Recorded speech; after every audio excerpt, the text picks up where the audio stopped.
Salam sejahtera dan salam sehat dari saya. Perkenalkan nama saya Yeni Selvia dari Fakultas Bisnis Manajemen. Saya di sini akan menjelaskan hasil presentasi saya tentang analisa laporan keuangan. Laporan keuangan yang saya analisa adalah laporan keuangan dari PT Adisarana Armada Tbk atau ASA. Yang pertama yaitu sejarah perusahaan. Sejarah PT Adisarana Armada Tbk disebut juga sebagai ASA diawali dengan berdirinya PT Quantum Megatama Motor pada 17 Desember 1999 dengan akta notaris Misahardi Wilamarta SH nomor 56 tanggal 17 Desember 1999.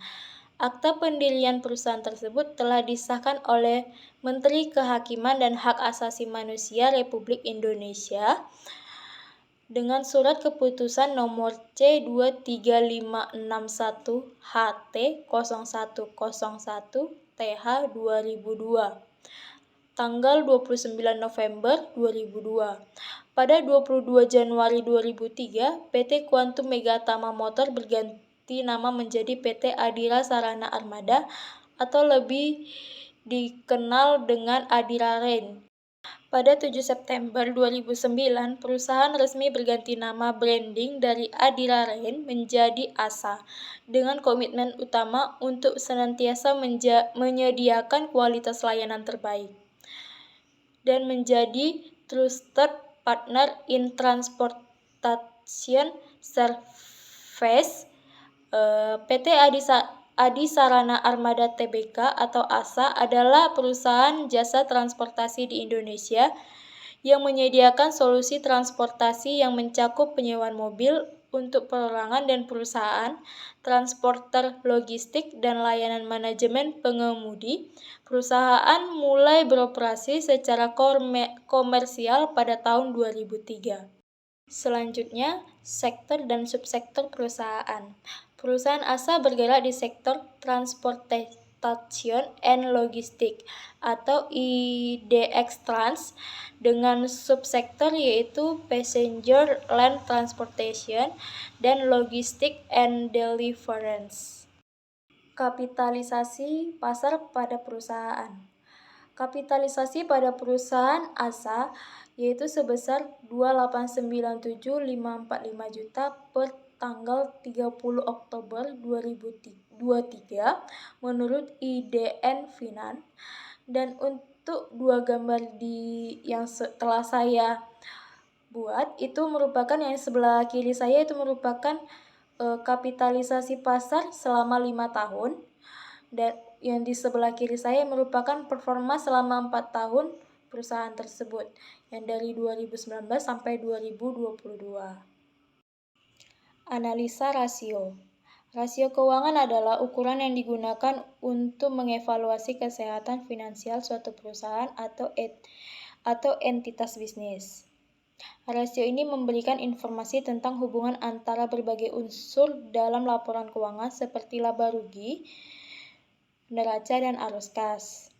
Rasio keuangan digunakan untuk mengukur kinerja keuangan, likuiditas, profitabilitas, leverage, dan efisiensi operasional suatu perusahaan.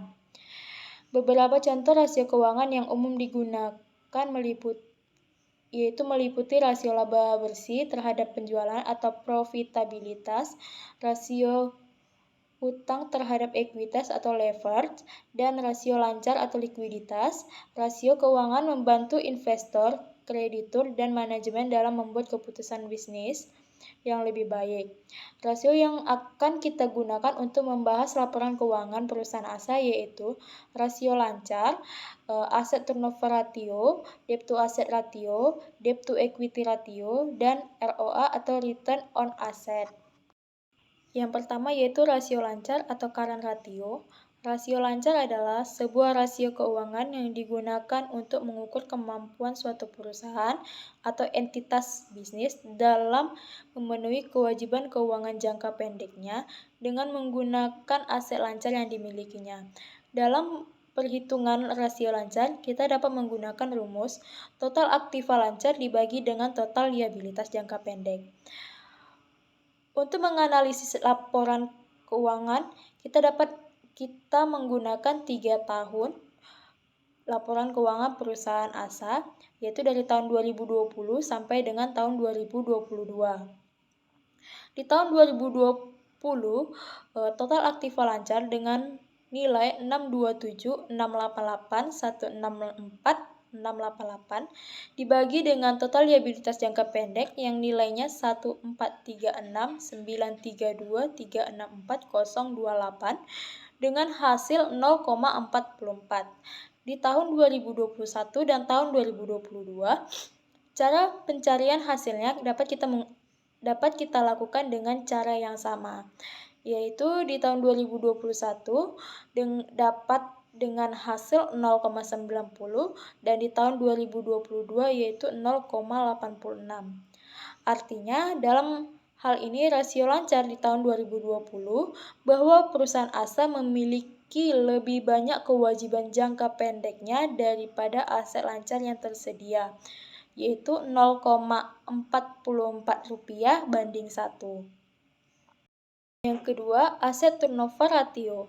Aset turnover ratio adalah salah satu rasio keuangan yang digunakan untuk mengukur sejauh mana suatu perusahaan atau entitas bisnis dapat menghasilkan penjualan atau pendapatan dari aset yang dimiliki. Untuk perhitungan rasio ini, kita dapat menggunakan rumus sales atau pendapatan dibagi dengan total aset. Nah, untuk di tahun 2020, sales atau pendapatannya bernilai 303.359.367.967 dibagi dengan total asetnya yaitu 5170895098267 dengan hasil 0,59.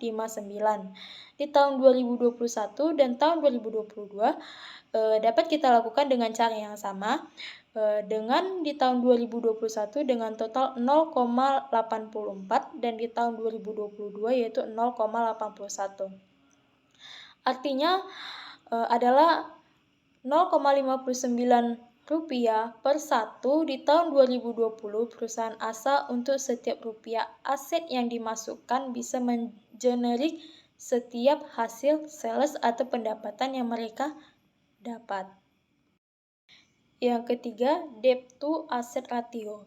Debt to asset ratio adalah rasio keuangan yang digunakan untuk mengukur sejauh mana suatu perusahaan atau entitas bisnis menggunakan utang dalam pembiayaan asetnya. Dalam perhitungan rasio ini, kita dapat menggunakan rumus total liabilitas dibagi dengan total aset. Untuk di tahun 2020, total liabilitasnya adalah 3731575182568 dibagi dengan total asetnya senilai 5170895098267 dengan hasil 0,72. Dan di tahun 2021 dan di tahun 2022, kita dapat mengerjakannya dengan cara yang sama. Untuk di tahun 2021 dengan hasil 0,71 dan di tahun 2022 dengan hasil 0,66. Artinya di tahun 2020 0,72 merupakan pendanaan ASA datang dari liabilitas yang mereka miliki. Debt to equity ratio. Debt to equity ratio adalah rasio keuangan yang digunakan untuk mengukur sejauh mana suatu perusahaan atau entitas bisnis menggunakan utang dalam pembiayaan dibandingkan dengan ekuitas atau modal sendiri. Perhitungan untuk rasio ini kita dapat menggunakan rumus total liabilitas dibagi dengan total ekuitas. Untuk di tahun 2020, total liabilitasnya adalah 3731575182568 dibagi dengan total ekuitasnya yaitu senilai 1439319156999. Dan untuk di tahun 2021 dan 2022, kita dapat menggunakan cara yang sama dengan hasil di tahun 2021 yaitu 2,42 dan di tahun 2022 yaitu 1,94. Artinya perusahaan ASA mempunyai Rp2,59 hutang untuk setiap rupiah ekuitas di tahun 2020. Yang terakhir atau yang kelima yaitu ROA atau Return on Asset. ROA adalah salah satu rasio keuangan yang digunakan untuk mengukur sejauh mana suatu perusahaan efisien dalam menghasilkan laba atau laba bersih dari aset yang mereka miliki. Untuk perhitungan rasio tersebut, kita dapat menggunakan rumus laba bersih. Laba bersih sama dengan laba tahun berjalan dibagi dengan total aset. Tahun 2020, laba bersih atau laba tahun berjalannya yaitu 63.896.421.980 dibagi dengan total asetnya yaitu 5170895098267 dengan hasil 1,24%. Untuk di tahun 2021 dan 2022, pengerjaannya sama, yaitu di tahun 2021, hasil yang didapat adalah 2,65% dan di tahun 2022, hasil yang didapat yaitu 0,05%.